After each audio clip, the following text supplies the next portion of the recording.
God, I want to be the place where you live, Jesus.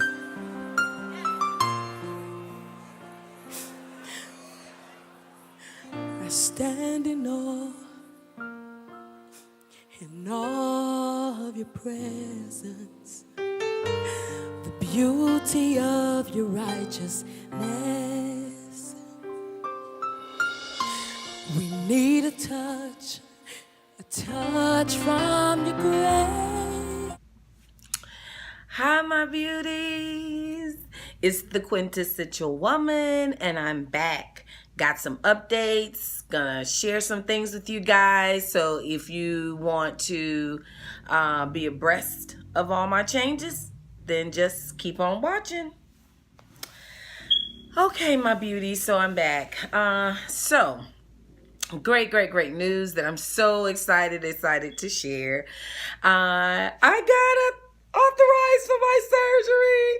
Insurance came back, approved my surgery, and my date has been set. Y'all, I go into surgery in 10 days. Next Friday. Yeah. They wasn't playing, and neither was I. Let's get it on. Okay, so yes, so my surgery has been confirmed and set for Friday, September the 26th. I'll be having my surgery in Raleigh at Rex Hospital. My surgeon is Dr. Dustin Bermudez with Rex Bariatrics here in Raleigh, North Carolina. We're actually in the middle of a winter storm today, and so I made my way out of the house, y'all. I was so determined. I made my way out of the house to the hospital for my pre-op testing and admission paperwork and all that other good stuff. I had to do some questionnaires and everything, getting geared up for my surgery next week. So just wanted to chat with you guys just for a little bit. Wanted to tell you guys about my procedure and what I'm having done, actually. So there are several different weight loss procedures. There are those that are totally non-surgical. There are pills. There are balloons. There are bands. I think they're doing away with the gastric banding, though, because it's causing so many problems. They have a lot of slippage. People are choking. The device moves. The port gets lodged and gets lost, you know, down in there and stuff. So, and I remember when my first visit with my doctor, I asked him, I said, I don't want no foreign apparatuses in my body. And he was like, oh, no, our practice basically doesn't do that anymore. They're going away from it. They will do it depending, it's on a case-by-case basis. So, firstly, some of the first things that he asked me, the first thing he said to me was, you are absolutely a candidate for weight loss surgery. And I commend you for coming in at this stage instead of letting it get so advanced and so out of control that you're going to have to work, gosh, way harder. And it was going to take a lot more to get you to where you want it to be. So I think I told you guys in my last video how I went to have my annual exam with my gynecologist, and she ordered some blood work. And when all my results came back, she called me because she was concerned that my A1C number was up, and my A1C actually was a 6.04 or something like that. And she said to me, hey, listen, you are pre-diabetic. I need you to get that number down. She said, I want you to come back in and let's have a talk. She said, I've got some things I want to share with you that I think will help you. So I went back, I talked with her and everything. We were going over my results, and I think I told you guys what my other result was. Yeah. I'm in menopause. Proud of it too, boo. So, but the other thing was she wanted to talk with me about my A1C because that number was elevated. So when your A1C is anywhere around from 5.5 to a 6, they consider you pre-diabetic. So diabetes runs on both sides of my family, maternally and paternally. On my dad's side and my mother's side. My grandparents, my maternal grandparents, both were diabetic. My mother's a diabetic, as well as all her siblings are diabetic, with the exception of one. Only one of my mother's siblings is not a diabetic, okay? And it's 5 of them. Only one. So, but anyway, And I didn't want that to be my plight. A couple of my siblings have issues with high blood pressure, and I've been fortunate that I've never had an issue with high blood pressure. Never, ever. Even today, my blood pressure was normal. It generally is. And so my only issue has been my thyroid levels were elevated, which I shared with you in my last interview. And my doctor's just observing that it's not enough for her to medically treat me with medication. And my A1C was up. So that's it. Those are the only things that I've had issues with. And she's pretty sure that the weight will cause my thyroid levels to become normal again once I lose the weight. As well as the A1C should go all the way down. Okay, my BMI is going to drop. My A1C is going to drop and everything. So let me give you a few of my stats. So I'm a 51-year-old black female. I'm 5'4", and my highest weight has been 242 pounds. Yeah, I know. 242 pounds. That's a lot of weight to carry around on a 5'4" frame. Okay. I have knee pain, constant knee pain, lower back pain. Not to mention I've got these 2 indentions that look like they're permanent in my shoulders from this big bra holding up. Yeah. So anyway, with all of this, the procedure that I'm having is called the duodenal switch. Depends upon what part of the country you are in. Some people say duodenal. My surgeon actually says duodenal. So I just kind of followed him. So let me just tell you a little bit about this procedure. So the duodenal switch is a 2-step process done at one time. I won't have to go back again. They'll do it all in one sitting, but there are 2 parts to my surgery. So the first part is that I will get what's called the vertical sleeve gastrectomy. The only difference between a VSG and the VSG with duodenal switch that I am getting is that my pouch will be about 10% bigger than that of normal VSG patients.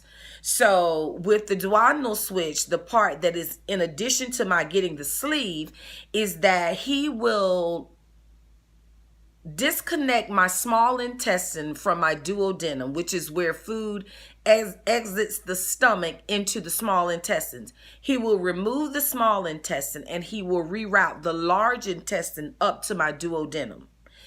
Which will mean that food will no longer go through the small intestines. Now, the small intestines will stay there, but they will only be used to process digestive enzymes that are needed, and it'll meet further downstream as the food leaves my stomach into the large intestine, into the colon. Then the enzymes go there when they enter the colon, and then it'll leave the body. So the purpose of the duodenal switch part is what guarantees your weight loss and basically only 1% of weight regain, is that the food does not stay in your body as long. So instead of it going through the small and then to the large, it's going to go from the stomach to the large and it's out. There causes another issue called malabsorption. So since the food does not stay in the body long enough, it may not always get all of the nutrients. So therefore, I will have to take a special multivitamin and calcium for the rest of my life. I think that's a pretty small price to pay to be able to lose the weight, to get my vitality, get my health back in control, get rid of the knee pain, the back pain. Girl, I can't even stand up and wash a whole sink of dishes before I'm having to bend over, or I'm shifting from one leg to the other leg trying to get some relief. It's a mess. Gotta do better. So anyway, so I'm excited about that. I actually will start my pre-op liquid diet on Friday. I have to do it for 1 week prior to my surgery because my BMI is less than 50. Now, if my BMI was over 50, I would have had to do a 2-week liquid diet, but I'm fortunate that it's not. And so just a little back information for you too. If you're interested in the weight loss surgery, I would tell you to go for it. Contact your physician. I don't know if everyone needs referral, but you know, some insurances, if they all do something different. I was able to just go directly to the bariatric center and get started. So I would find one in your local community or your town where you live. Make an appointment. Just have a consultation. Go talk with them. Let them tell you what all your options are. There's so many different options out there now that are beneficial. And honestly, weight loss surgery is curing a whole lot of stuff.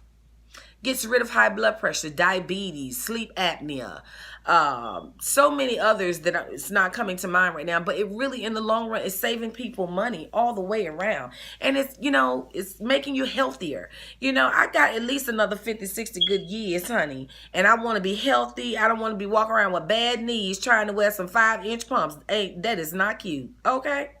I'm walking around here talking about I'm the quintessential woman. And I can't even put on a heel. Oh, never. Okay. So, but anyway, I just wanted to share that good news with you guys. I'm starting my liquid diet on Friday. I will later on in this video, right after this, you'll see a clip of all just a few of the things, whether that I've picked up to start my liquid diet to get ready for it. Okay, everybody. So my protein of choice is this Herbalife protein drink mix. This actually is bariatric friendly. I don't know if you can see that really good, but it only has 1 gram of sugar and it has 15 grams of protein, which is wonderful. So everything that I can have bariatric wise needs to have a minimum of 15 grams of protein. So this works good. I've used this before. And what I do to get creative with the drinks is I use sugar-free Jello powdered mix or sugar-free drink mixes to change up all the different flavors. Put some ice in it, a little plain Greek yogurt or some skim milk as a base, and it is the bomb. Okay, real frothy. I love my stuff frothy. So the other one I have here is the regular old Premier Protein. This is 30 grams in an 11-ounce bottle. And while I won't be able to drink a whole one of these, it'll probably take me all day to drink one of those after my procedure is done. So I got these two in vanilla and chocolate. They're both 30 grams per serving. And one serving is the 11-ounce, bottle. Only 160 calories with 1 gram of sugar. So that's amazing. The other thing I got some sugar-free Jello. I actually went to the store last night when people was getting ready for this snowstorm we had coming, and child, it was the only one I could find. So I will be going back on the weekend to get more. So this is a 4-pack, so that's enough just to get me started. Same thing with the sugar-free Jello pudding, chocolate pudding. So I got some good old vegetable juice. Same as V8, just cheaper. Still do the same thing. I got my Gatorades here. I got some Powerade here. So I got my chicken broths. And I got some other cream of soups. I won't be able to eat these noodles, but I can eat the broth that comes with it. I'll have to strain the noodles. Y'all pray for me that I don't eat some of them. So I got some cream of celery, I got some cream of chicken, and some other stuff back there. And then I got me some good old sugar-free popsicles and fudgesicles. So while I haven't had these since I was a kid, there's a little bit of joy with these. At least I'll get to have a little bit of chew action going on. That should help me deal with the whole, get me through this liquid phase. So yeah, this is just a few of the things that I picked up that I'll be able to have on my liquid diet that starts on Friday. So again, y'all pray for your girl, all right? This is it. I'm gonna be on this here for the next 7 days. Actually, I'll be on this right on up through, actually, I'll be on this for a couple weeks after, yeah. So anyway, that's it for the liquid. That's what I got going on. That's what I got going on. Just a few things.